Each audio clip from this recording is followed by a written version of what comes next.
reka ngusuze kandi nkwifuriza ibihe byiza aho nkurikirana umunsi ku wundi. Komeza kubashimira byimazeho icyizere mukomeje kungaragariza mukora subscribe ndetse na share kugira ngo inkuru z'urukundo ndetse n'ibindi biganiro binyura kuri ica n'umunsi ku wundi bijye bibasha gusesekara hose. Ngusaba nawe utarayikora kugira ngo ubashe kuyikora maze ujye ubasha gukurikirana inkuru z'urukundo ndetse n'ibindi biganiro bitandukanye binyura kuri ica no ya David Rwanda. Ica n'inyura y'inkuru z'urukundo ndetse n'ibindi biganiro byinshi bitandukanye. Inkuru yacu y'urukundo y'uyu munsi ni y'umugore wafashe umugabo wa Amuca inyuma. Bituma umugore amureka akundana n'umukozi wamutwariraga imodokari. Inkuru yacu y'urukundo itangirira mu modokari, aho umugore ndetse n'umugabo bari bavuye gutembera. Gusa umugabo yari yicaye inyuma, ariko umugore ndetse n'uwari ubatwaye bari bicaye imbere. Umugabo yitwaga Ben naho umugore yitwaga Mary, wari ufite akazi ko kubatwara yitwaga Fred. Gusa bari kugenda mu modokari, umugabo wa Mary ari we Ben yari ahugiye muri telefoni, naho Fred ndetse na Mary bagendaga baganira, dore ko Fred yari umukozi wabo yari ashinzwe kubatwara bashitse aho bajyaga. Fred akajya abaza umugore wa Ben ari we Mary ati ese Mary umeze neza? Mary akajya abwira Fred ati meze neza ndetse cyane, ati ntubona ko njye n'umugabo tuvuye gusohokana ibyishimo ari byose. Gusa Fred akareba umugore agaseka ndetse akirinda kugira icyo avuga, ariko bitewe nuko Fred yasekaga cyane ari kureba Mary, byatumye Mary abyibazaho ndetse abitekerezaho cyane. Nuko ahita akabaza Fred ati ese Fred kuri kundeba ugaseka cyane ni ikihe kibazo? Hari ikibazo cyaba gihari?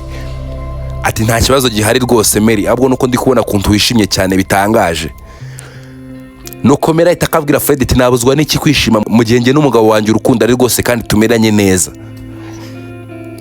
Nuko Fred arambwira ati mumeranye neza? Ati ni amahirwe kandi ni umugisha nimba umugabo wawe mumeranye neza rwose. Nuko bakomeje kugenda ndetse bashika aho bari batuye, ariko mu gushika aho bari batuye ntibyatinze kuko Ben yahise kava mu modokari atajya mu nzu. Nuko Fred ndetse na Mary basigaye mu modokari dore ko bari kuganira, ariko Mary yakomeje kwitegereza Fred amubaza ati ese Fred kuri kundeba ugaseka byagenze bite? Ati ndishimye nanjye kubona wishimye rwose. Ati ese niki kigushimishije? Ati ko wowe n'umugabo wawe muvuye gutemberana rwose ni amahirwe kandi ni umugisha, ndabona ari byiza rwose. Nuko Mary ahita avuga ati suko usigaye ari umusore w'injajwa nimba ari ibyo bigushimishije gusa? Ati nagiraga ngo hari ikibazo gihari. Nuko Fred yahise kareba Mary mu maso arambwira ati Mary urabizi neza nta kibi nkwifuriza rwose. Ati mba numva urugo rwawe ndetse na Ben rwakomera cyane rwose. Atari kimbogamizi mba mbona urabizi mbatwara umunsi ku wundi mbona bikomeye sinzi ibyanyu rwose. Nuko Mary yahise kagira ubwoba ndetse afata Fred mu maboko ati ese wabasha kumbwira ibijya mbere ko ntari kumenya ibyo uri kubasha kumbwira? Ati humura uzagenda ubimenya gake gake Mary. Ati naho gutyo urumva wishimye dore ko ngo wowe n'umugabo wawe muvuye gutembera.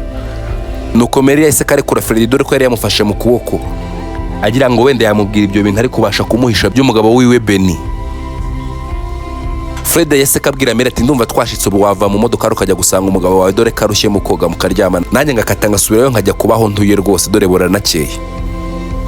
Gusa Mary ntabwo yaranyuzwe bitewe nuko Fred yaramubwiye ibintu bibasha kumushengura umutima ndetse abyibazaho cyane. Yagumye mu modoka ati sindi buve mu modoka ari mpaka umbwiye Fred. Nuko Fred yahise ko yegera Mary ndetse aramuhobera cyane aramubwira ati hangana ibi byose bizashira kandi uzamenya ukuri rwose. Mu kumuhobera Ben yahise kasohoka mu nzu ndetse asohoka asakuza cyane ati ese sheri ko twashitse kare wave muri iyo modoka aracyari kuganira iki na Fred igihe mwagize muganira ntabwo murahagana? Ati ngwino turyame dore burije. Nuko Mary yahise karekura Fred, mu kumara kumurekura bahise ko bajya mu nzu, ariko agenda atanyuzwe bitewe nuko yari yamaze kumva amagambo amushengura umutima Fred yari amaze kumubwira ku bijyanye n'umugabo wiwe. Nuko bagiye mu nzu ndetse baroga bakimara koga Ben yahise kabwira Mary ati sheri mfite ibintu nshaka kukubwira, ngiye kujya mu nama kandi iyo nama nzayitindamo nzamara iminsi 3. Ati rero uzite ku rugo kuko njye ntabwo nzagaruka vuba bitewe nuko iyo nama irihutirwa kandi ifite umumaro ku muryango wacu. Nuko Mary yahise kagira agahinda kenshi cyane ati se sheri ko numva iminsi 3 ari myinshi wazanyemereye tukajyana nkajya nkugumanya dore ko mfite irungu muri iyi nzu kuko iyi nzu uzayinsigamo njye nyine. Nuko Ben yahise kabwira Mary ati ntugire ikibazo humura nzagusigira Fred, kandi Fred rwose muzagumana mu nzu kandi ni umuntu mwiza urabizi nta numwe muri mwebwe uzabasha kugira irungu. Nuko Mary yahise kabwira Ben ati se uzansigira Fred? Aturumva kuko bizashoboka mugabo mwiza. ariko umugabo akomeza kumuhatiriza tuzasigara kandi ntabwo twajyana kandi ntugire ikibazo rwose. Ati Fred azanjyana ngeze ku kibuga cy'indege, namara kugeza ku kibuga cy'indege azahita akagaruka ndetse mugumane. Nuko Mary bitewe nuko yaramaze kubona ko Ben yamuhakaniye ko batabasha kugira aho bajyana, Mary yarabyemeye ariko abyemera afite agahinda kenshi ndetse n'umubabaro, bitewe nuko amagambo Fred yari yamubwiye yakomeje kuyatekerezaho ndetse yamushenguye umutima. Yari atangiye gutekereza ko umugabo we ashobora kuba amuca inyuma, ariko nta kindi yari gukora, bitewe nuko umugabo we yari amubwiye ko agiye kujya mu nama kandi iyo nama azayitindamo. Byabaye ngombwa ko yemera umwanzuro w'umugabo kuba yasigara aho ngaho ndetse akazasigirana na Fred. Bidatinze bwarakeye ndetse umugabo arapakinga, byari ngombwa ko agenda ndetse akajya mu nama,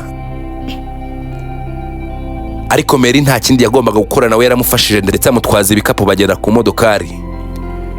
Fred icyo yari ashinzwe kwari gufata Ben akamushitsa ku kibuga cy'indege ndetse yamara kumushitsa ku kibuga cy'indege akagaruka kugira ngo abashe kuba yagumana n'umugore wiwe, dore ko umugore we yari yamubwiye ko azagira irungu cyane namusiga wenyine, kandi Ben yari yamwemereye ko Fred bazasigarana ndetse akabasha kuba yamumara irungu. Gusa bakigera ku modokari umugabo yari yibagiwe telefone, nuko abwira Mary ati bugumye aho ngaho reka ze ndebe telefone mu nzu, nimara kuyireba mbashe kuba nagenda, dore indege yanjye ishobora kunsiga. Nuko Fred yahise afata Mary mu maboko ati ese ushaka kumenya ukuri ku mugabo wawe? Ariko Mary ahita akabwira Fred ati ukomeje kunshanga, ati ese wambwiye ibijya mbere, ntabwo nzi ikintu na kimwe rwose, gutyo ukomeje kumpeza, ntabwo nzi biri kujya mbere rwose, mbwira ureke kuncisha ku ruhande. Ati niba ushaka kumenya ukuri ku mugabo wawe, ati jya muri iyi butu y'imodokari maze tujyane ku kibuga cy'indege, urahava ndetse umenye ukuri kose. Nuko bidatinze Mary yahise ajya muri butu y'imodokari, Fred nawe ahita akafunga imodokari. Nuko Ben yahise ko nawe asohoka mu nzu, dore ko telefone yari amaze kuyibona. Yarasohotse akimara gusohoka, Fred yahise amubwira ati nyakubahwa mwajya mu modoka tukabatwara kugira ngo indege itaza kubasha kuba yabasiga. Gusa Fred agisaba Ben kwinjira mu modokari kugira ngo agende ndetse abashe kuba yamushitsa ku kibuga cy'indege. Ben yahise akabwira ati Fred hari agaserivisi gato yashaka kugusaba.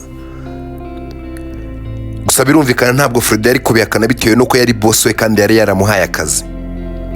Fred yahise akamubwira ati boss nakaye gaserivisi ushaka kunsaba se? Ati urabizi neza ntacyo nakwima ngifite. Ati wampaye akazi kandi urabizi neza muri uno mujyi kugira ngo umuntu abone akazi biba bigoye cyane rwose. Ati umuntu uguha akazi aba ari umuntu wawe. Ati niyo mpamvu nta kintu wansaba kugira ngo nkikwime byangora rwose boss. Nuko Ben yahise akabwira Fred ati Fred urabizi neza ngiye muri gahunda z'akazi kandi nzamara y'iminsi itari mikeya. Ati nzamara y'iminsi igera muri 3. Ati bibaye ngombwa namarayo n'iminsi 4. Ati rero service nshaka gusaba nta yindi. Ati umugore wanjye urabizi neza Mera agira ubwoba muri inzu, sinzi ko yahaba wenyine dore ko agira ubwoba. Ati nakwinginze rero ngiye nzaba ndahari basi uzujya mu cyumba cy'abashitsi ubuhagumye, basi natekereza ko hari undi muntu urahanga nta bwoba azagira. Ati uzihangana uzaburetse gutaha mu rugo mpaka ngarutse rwose. Ati kuko byamfasha kuko afite ubwoba bwinshi, yari yansabye ko tujyana ariko ntabwo nari kubimwemerera bitewe nuko akazi ngiyemo karakomeye cyane. Nuko Fred yahise akabaza boss ati se boss buryo uzamarayo iminsi 4? Ati yego nzamarayo iminsi 4 ariko ntabwo nzatinda rwose. Ati nzahita ko ngaruka nuko yambwiye ko afite ubwoba bwinshi cyane. Ati rwose boss ntugire ikibazo nzagusigariraho kandi nzagucungira inzu yawe neza. Ati kandi nawe n'ubwoba bw'abagore aho ubundi ntacyo bitwaye kuba yasigara mu nzu wenyine. Ati nanjye ndabizi ko ntacyo bitwaye ariko basi nabona ko hari ntabwo azagira ubwoba nkuko yabimbwiraga. Nuko Fred yahise ko yemerera Ben ko agiye kuba yamusigarira ku rugo rwose. Nuko Ben yahise ko yinjira mu modoka ndetse baragenda. Tigeze yita ku mugore niba yinjiye mu nzu cyangwa aho yaba ari hose, yambwiye ati tugende uhite kugaruka wite ku mugore wanjye dore yambwiye ko agira ubwoba bwinshi cyane. Nuko baragiye ndetse bakigera imbere gatonya, Ben yahise akabwira Fred ati duhindure icyerekezo tutujyane ungeze kuri hoteli mbanze njye kuruka dore ndumva naniwe. Nuko Fred yahise akabwira Ben ati se ntiwaraye uryamye boss, ntiwaruhutse kuko indege ntabwo iri buze kugusiga. Ben yahise akasubiza Fred ndetse n'umujinya n'uburakari ati zo ntabwo ari business zawe tewe cyo ushinzwe no kuntwara nta kindi. Ati kandi ntiwemerewe kubwira umugore wanjye ko nagiye kurara kuri hoteli. Nuko Fred yahise akabwira boss ati nta kibazo rwose tugende ngushitsa aho ugomba kujya. Nuko baragiye bashika kuri hoteli. Bagishika kuri hoteli umugabo yahise asohoka mu modoka arambwira ati ntari bigenda none ugende kwita ku mugore wanjye. akimara gusohoka yahise kabona umukobwa w'ikizungereza aje yihuta ndetse aramuhobera aramusoma cyane. Ati bimeze biti mutware mwiza? Ati ndaho ndakomeye nari ngukumbuye ndetse cyane. Ati se cya kigore cyawe Mary wakibwiye gutera kujya kikwemereye kuba waza ndetse tumara n'ino minsi 3 yose? Ati namubeshye ko ngiye muri business z'akazi hanze ndetse yabyemeye yabanje kubyaga ndetse aragorana cyane. Ati ariko namushukashutse nawe urabizi ni ikigoryi ntabwo abasha gutinda kumva yahise ko yumva cyane. Ati ndumva noneho iyi minsi 3 tugiye kuyimara twishimana. Ati niba ngombwa nzamubwira ko ndetse byakomeye tumarane n'icyumweru ko inama yabashije gutinda. Aho Mary yari ari muri butu byose yarabyitegerezaga ndetse abyumva amarira ari menshi ndetse ari kurira cyane. Fred aho yari ari mu modokari yari yanze kugira abashe gufasha Mary abashe kuba yasobanukirwa, amenye neza Ben uwo ari we, amenye ko amuca inyuma ndetse katamukunda. Nuko bakomeje guhoberana ndetse sese kafata ibage ajya muri hotel ajyana na wa mukobwa. Tibiyumanganyije ahubwo bagiye basomana ndetse bahoberana inzira yose mpaka bageze muri hotel imbere. Nuko Fred yahise kabwira Mary atase tugende muri hotel ubashe kureba ibindi birenze bino. Ati hoya titugende dukata imodoka dusubire mu nzu mu rugo. Nuko baragiye ndetse bashika mu nzu. Bagishika mu nzu rurumvikana Mary yari ari kurira cyane afite agahinda. Ariko Fred yamubaye hafi ndetse aramuhoza. Aravuga ati ntugire ikibazo rwose, atabagabo b'iyi minsi ni gutya bateye, babeshya abagore babo babakunda ndetse babitaho bakajya gushaka amahabarakazi. Ati ariko ntugire ikibazo ndahari ku bwawe kandi nturire rwose. Nuko Mary yakomeje kurira cyane ndetse afite agahinda ariko Fred amuba hafi. Umunsi wa mbere ndetse no wa kabiri Fred ntigeze ataha, yagumye aho ngaho aguma amwitaho ndetse amuhoza amarira amwumvisha ko ntacyo wahombye cyane, ndetse amwumvisha ko Ben atari ubwa mbere abikoze ahubwo buri gihe cyose amubwira ko agiye mu nama z'akazi nta kindi abagiyemo, ko abagiye guhura n'amahabara yiwe. Yarababaye cyane ndetse agira agahinda kenshi cyane, ariko Fred arahaguma ndetse aguma haba. Ku munsi wa gatatu umugabo we niho yagombaga kugaruka dore ko yari yamubwiye ko azamara iminsi 3. Ariko umugabo yahise ahamagara umugore aramubwira ati bimeze bite mugore mwiza? Mary yashoboye kwiyumanganya ntiyahise kamutuyira umujinya ndetse n'uburakari. Ati mugabo mwiza ameze neza kandi ndagukumbuye cyane. Ati sheri wihangane rwose inama y'akazi yatinze ndetse none ntabwo dushobora gutaha tuzataha ejo. Atukomeze wihangane ndetse undindire. Ati nizere ko Fred yakumaze irungu ndetse ko muganira umunsi ku wundi ndabizi n'umwana mwiza. Umugore ati koko n'umwana mwiza rwose, ati kandi nakomeze kugira inama nziza y'akazi reka ngo utegereze ubwo nta hejo. Umugore yahise kamukupa n'umujinya ndetse n'uburakari, ariko Fred yari ari aho ngaho ndetse akomeza gufata umugore ku rutugu amuhumuriza ati ntugire ikibazo rwose. Atushima Imana ko bimenyekana, ati kuko iyo ubimenya hashize iminsi myinshi ndabizi ibyo wari kuzabyicuza ndetse bigakuviramo n'uburwayi ukaba wanakiyahura. Bakiri muri byo baganira bitewe nuko Mary yari kubona Fred kuntu amwitayeho, yahise kamuhobera ndetse aramusoma. Ati se Fred wanyemera tukigumana ndetse tukabana dore ko mbona umugabo wanjye akomeje kunca inyuma. Nuko Fred yahise akamubwira ati hoya sinaca inyuma nabwo boss ngo tubane rwose. Ati se we kanca inyuma akagenda akabana n'abandi bagore ndetse batari njyewe. Nuko Fred yahise amubwira ati nta kibazo reka tugumana ariko sinzi umugabo wawe nabimenya niba atazanyirukana ku kazi. Ati ntugire ikibazo ku by'akazi. Ati ukwanca inyuma nanjye reka ariko njya muca inyuma ndetse tugumana atabizi. Ati igihe kizagera tubane ndetse nawe tumwirukane muri inzu dore ko iyi nzu ari iyanjye atari yiwe. Nuko Fred yarabyemeye ndetse baguma aho ngaho dore ko iryo joro banaryamanye ndetse barishimana. Bukeye bwaho umugabo we Ben yaze gutaha ndetse ataha afite ibyishimo byinshi dore ko yaravuye kubonana n'amahabara yiwe. Mu gushika mu rugo yahise ko yiyorobeka ndetse ahobera Mary cyane atumeze gute mugore mwiza. Mary nawe yabashije kwiyoberanya ntiyamubwira ko yamuvumbuye. Aramuhobera ati meze neza mugabo mwiza kandi nta kibazo rwose. Atese inama y'akazi yagenze neza. Nuko Ben ndetse nta n'isoni ndetse nta n'ikimwaro dore ko yaramaze kumenyera gushuka umugore we ndetse amubeshya cyane. Ati rwose inama y'akazi yagenze neza, ati ndetse bagiye kunyongeza umushahara vuba ahangaha mugore mwiza. Mary yahise kahobera Ben ndetse n'umujinya n'uburakari ariko arabimuhisha ntiyabasha kubimwereka, ahubwo icyo yamwiyeretse n'uburyarya bukabije. Ati mugabo mwiza courage ndetse komeza utere imbere mu byo uri gukora byose. Mary yakomeje guhisha ukuri Fred ndetse amuhisha ko yamenye ko asigaye yamuca inyuma ndetse cyane. Ariko bitewe nuko Mary nawe yaratangiye kuryamana na Fred, yarabyihoreye ahubwo atangira kubaho nk'ahari bisa nk'ahari kwihorera ku mugabo wiwe ndetse agacunga Ben yagiye ku kazi nawe agasigarana na Fred bagasigara bishimana. ariko Beni ntabwo yigeze abimenya, ahubwo yatekereje ko umugore we yamugize injiji.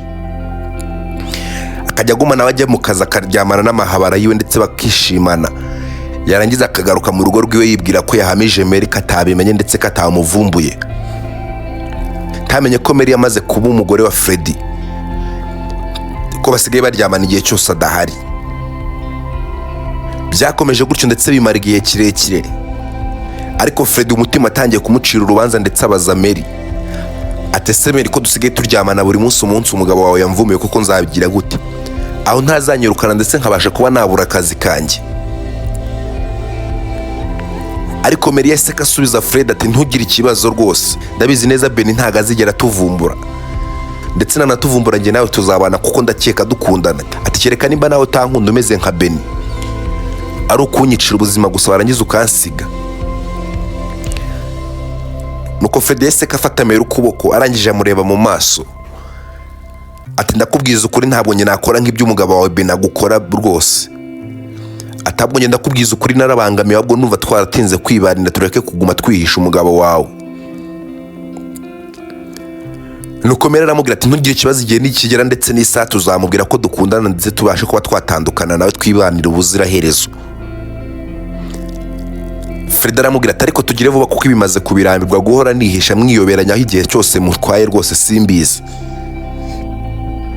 Ati ese waba uzi kuntu iyo mbatwaye mwembi muri mu modoka ari kuntu bimvuna?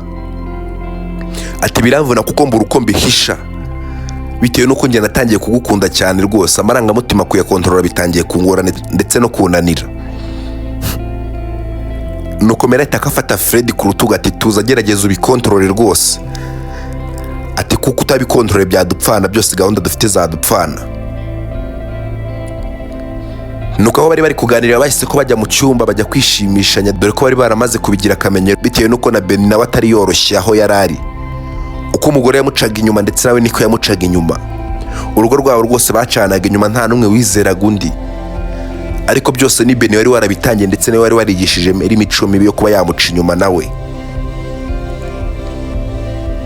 Nuko Beni bidatinze yarongeye iwiwe ndetse yaravuye ku kazi ananiwe cyane. Ahageze asanga Freddy ndetse na Mary bari kumwe mu cyumba, ariko ntiyabyitaho dore ko yizeraga Freddy cyane, yatekerezaga ko atamuca inyuma. Ndetse na Mary yaramwizeraga cyane, yumvaga ko umugore we atamuca inyuma akamucana inyuma n'abandi bagabo. Arabyirengagiza ntiyagira icyo avuga. Arangije yahise akabwira umugore we ati mugore mwiza ngiye ku kazi kandi nzamarayo iminsi cyane, ngiye kuri gahunda y'akazi. Umugore we nta kindi yatekereje, yahise atekereza ko n'ubundi agiye kuba yajya mu mahabara yiwe. Nuko Mary ntabwo yigeze abitindaho, yahise akamubaza ati sabwo uzamara iminsi ingahe mugabo mwiza? Ati ntabwo nzatinda, nzamara iminsi 3 gusa, nabwo ntabwo bizamara igihe kirekire rwose mugore mwiza. Ariko umugore ntabwo yigeze abyizera, nyamara Beni yaramubwije ukuri kuri iyo nshuro dore koko yaragiye muri gahunda y'akazi. Beni yaragiye ndetse asiga umugore we ari kumwe na Freddy.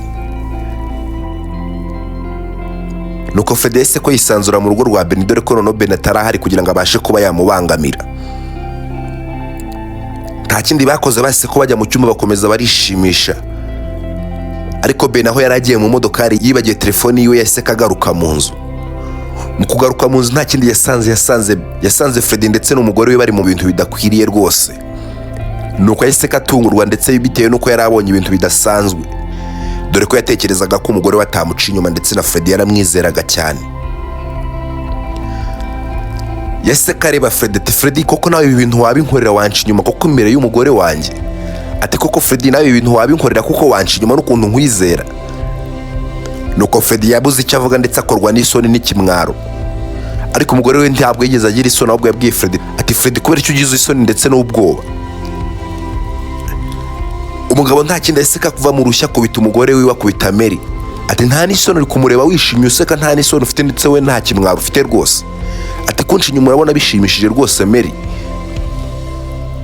Nuko Mary yarongera araseka cyane atitaye ku rushyi bari bamukubise. Ati ntabwo bishimishije cyane, ariko wibuke ko ibi byose ari wowe wabitangiye. Ati rwose niwe watangiye ibintu byo kunshi inyuma kandi niwe wabinyigishije.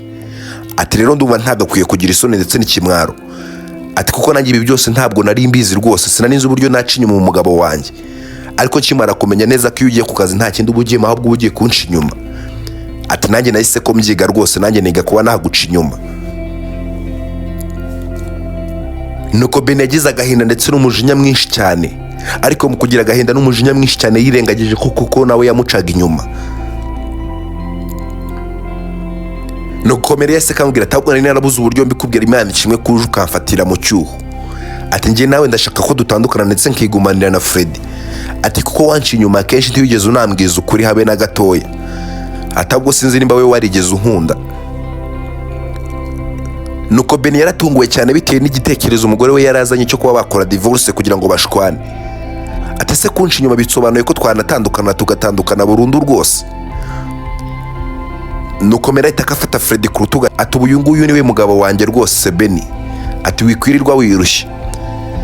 Nuko Beni aratungurwa ndetse biramubabaza cyane. Ati se kuko usigaye ukunda Freddy kurusha uko nkunda? Atabwo we nta rukundo nigeze nkubonamo, ahubwo nakubonyemo ibinyoma gusa. Ati niyo mpamvu nahisemo kuba nabana na Freddy. Nuko Beni yahise afata ibyo yaraziga ndetse ava muri urwo rugo ajya gushaka ubundi buzima bitewe nuko yaramaze kubona ko Mary atakimukunda ndetse atamwitayeho. Freddy na Mary nawe basigarana mu rugo ndetse bishimye cyane. Inkuru yacu y'urukundo nuko ngo kwirangira. Kwibutsa gukora subscribe kuri David Rwanda kugira ngo ujye ubasha kunkurikirana umunsi kundi, ndabakunda cyane.